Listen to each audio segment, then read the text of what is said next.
Mark had just finished mowing the lawn when he saw her again.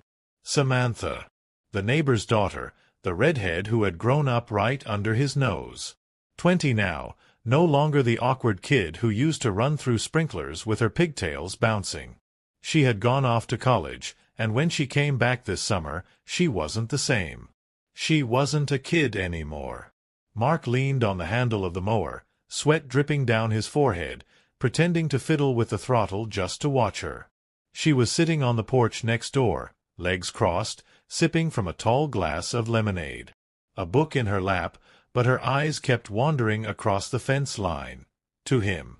And then it happened. She caught him staring. Instead of blushing or looking away like the girl he remembered, Samantha smirked. A slow, deliberate smirk that said she knew exactly what she was doing. Mark's stomach tightened. This was dangerous territory. He forced himself to look away, turned the mower back on, and pushed forward down the line of grass. But the feeling lingered. He could feel her gaze like a heat on his back. By the time he parked the mower in the garage and grabbed a cold beer, he half hoped she'd disappeared. But when he came out again, there she was. Standing by the fence now, leaning over it, curls of fiery red hair catching the sunlight. "You missed a spot," she teased, pointing at a thin strip of uncut grass near the mailbox. Mark chuckled, shaking his head.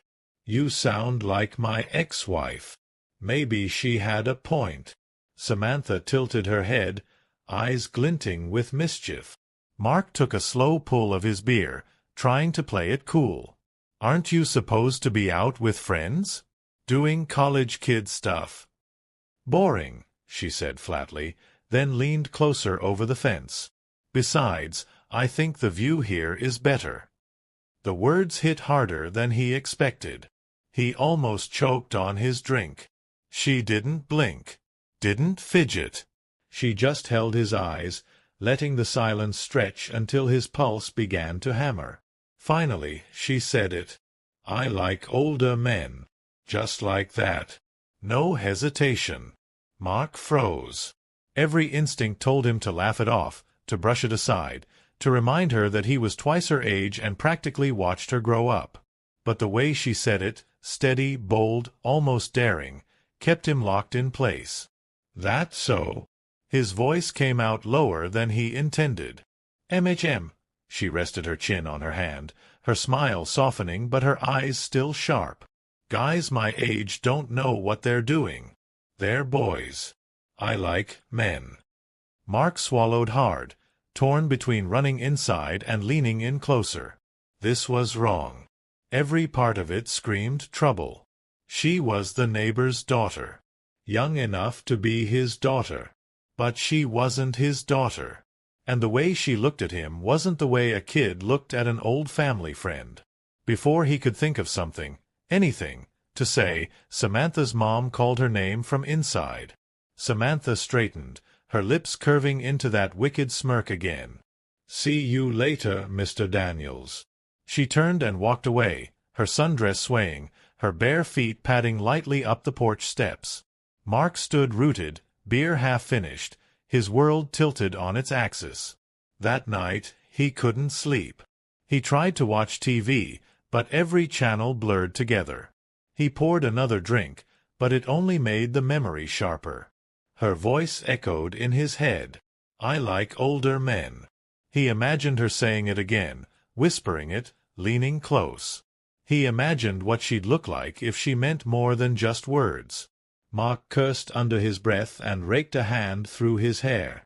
This was insane. He wasn't going to risk everything for a summer fling. She was young, reckless, probably just testing boundaries. And yet, the next afternoon, fate twisted the knife. A knock on his door. Mark opened it, and there she was. Samantha.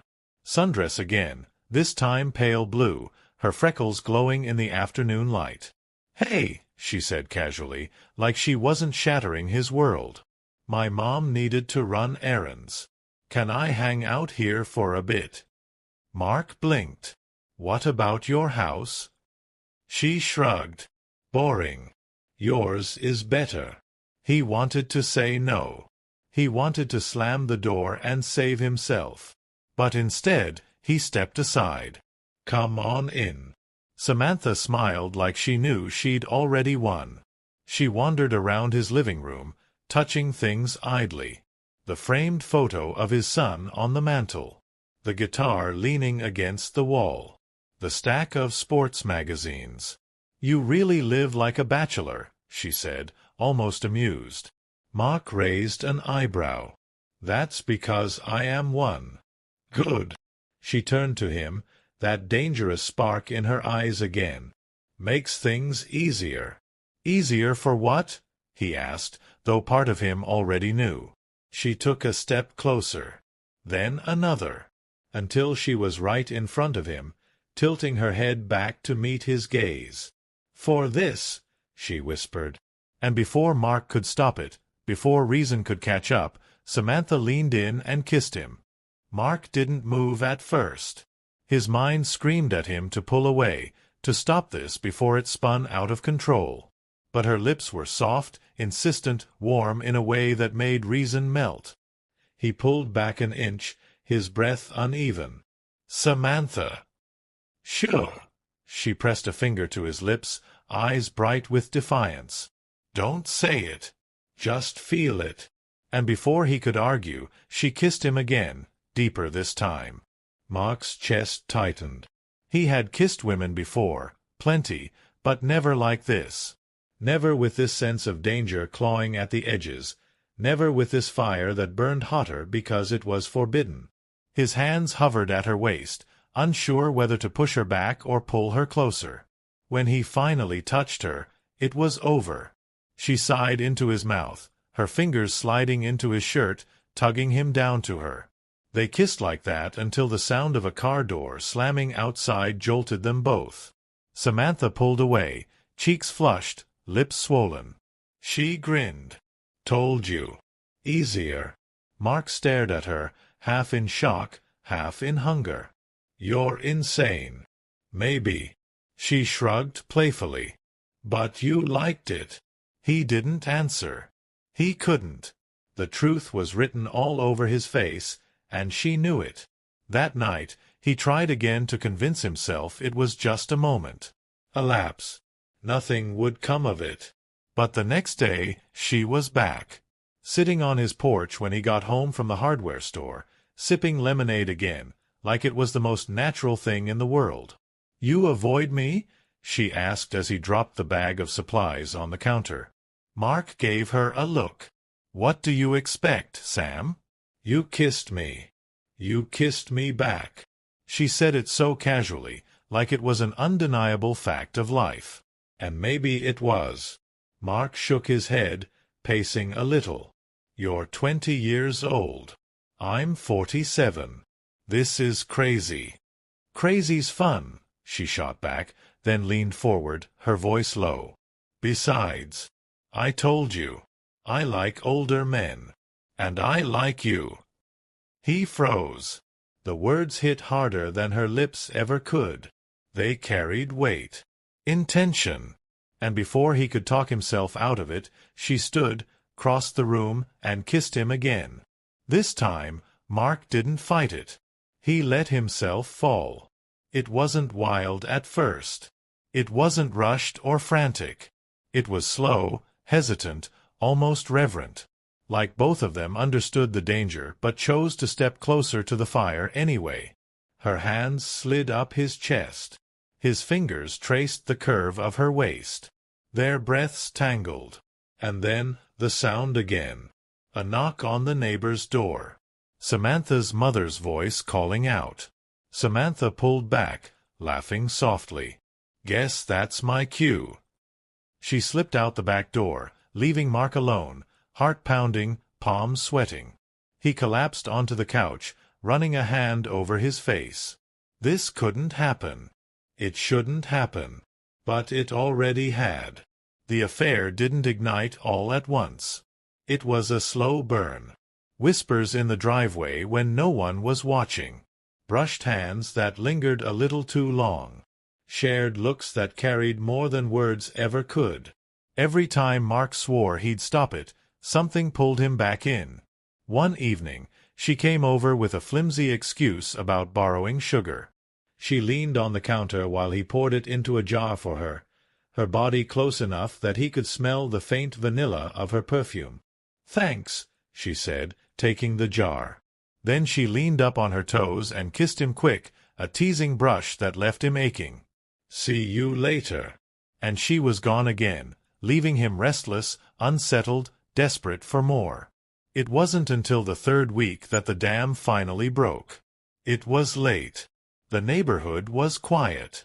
Mark sat on his back porch with a drink, staring at the stars, trying not to think about her. Then he heard the creak of the fence. He turned, and there she was, climbing over like she'd done it 100 times. Barefoot, wearing shorts and a loose t-shirt, hair tumbling over her shoulders. "You're going to get me killed," Mark muttered, standing. Samantha grinned. "Relax. Everyone's asleep." She walked right up to him, close enough that he could feel the heat radiating from her skin. "I couldn't stop thinking about you, Sam." She kissed him before he could finish. Hard this time. Hungry. And Mark gave in. He kissed her back, pulling her against him, his hands finally gripping her like he'd wanted to from the start. She melted into him, her body soft against his, her nails digging lightly into his shoulders. They stumbled inside, lips never parting, the weight of weeks of tension crashing down all at once. Mark knew he should stop. He knew it was madness. But as her breath mingled with his, as her fingers tugged at his shirt, as her eyes locked on his with that reckless fire, he didn't want to stop. For the first time in years, he felt alive. The first time they crossed that line, Mark barely slept. Samantha had slipped back home before dawn, barefoot and grinning, leaving him tangled in sheets that still smelled like her shampoo. He lay there staring at the ceiling, half thrilled, half terrified. What had he done? But the next morning, when he saw her leaning against the fence with that sly smile, all his doubts melted away. "Morning, Mr. Daniels," she teased. "Don't call me that," he muttered, sipping his coffee. "Fine. Morning, Mark."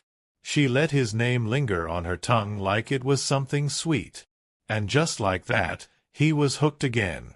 The affair grew in shadows. Sometimes she slipped into his house at night. Sometimes he found an excuse to check on the neighbors when her parents were out. They lived in a bubble of stolen time, where every kiss felt like a crime and every touch felt like victory over the rules that said they couldn't. But with the thrill came danger.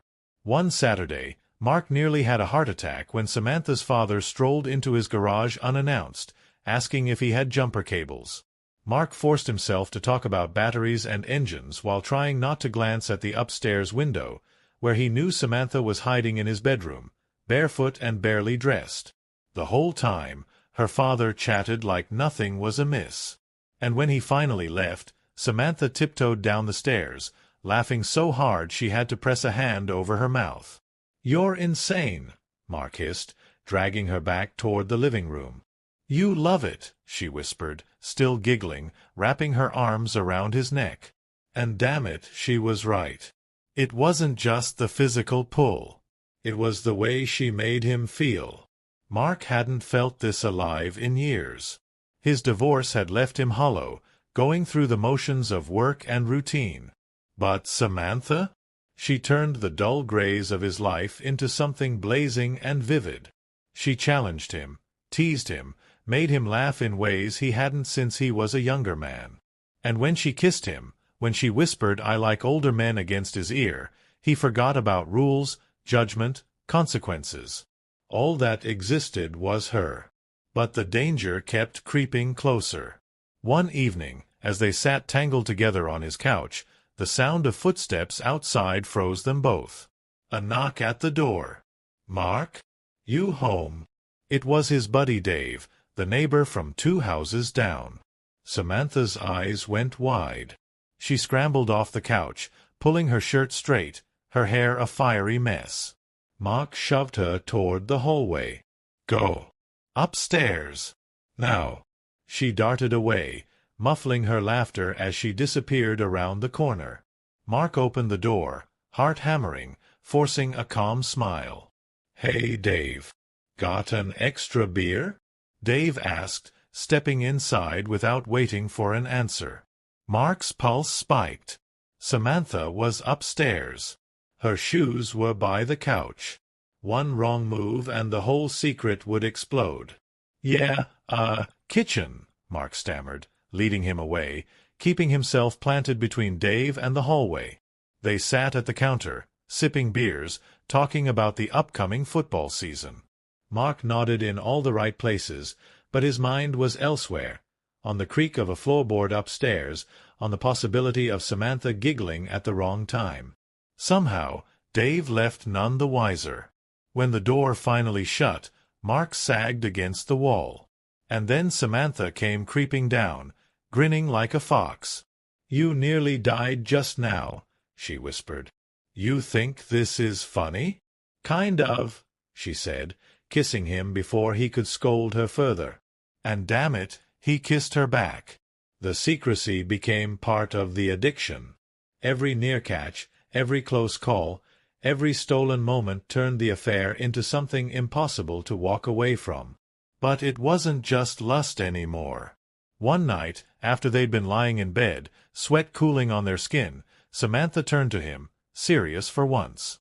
"Mark," she said softly, tracing circles on his chest, "do you ever think about what this is?" He swallowed. "All the time. I mean, to me, it's not just fun. Not just the thrill." Her eyes searched his. "I like you. Really like you." Mark's throat tightened. He wanted to tell her it was the same. That she'd lit something in him he thought was dead forever. But he also knew the weight of reality pressing down around them. Still, when she looked at him like that, all wide-eyed and vulnerable, the truth slipped out. "I like you too, Sam. More than I should." Her smile bloomed, and she kissed him again, slow and lingering. From that night on, it wasn't just a game anymore. It was more dangerous, more consuming, more impossible to stop.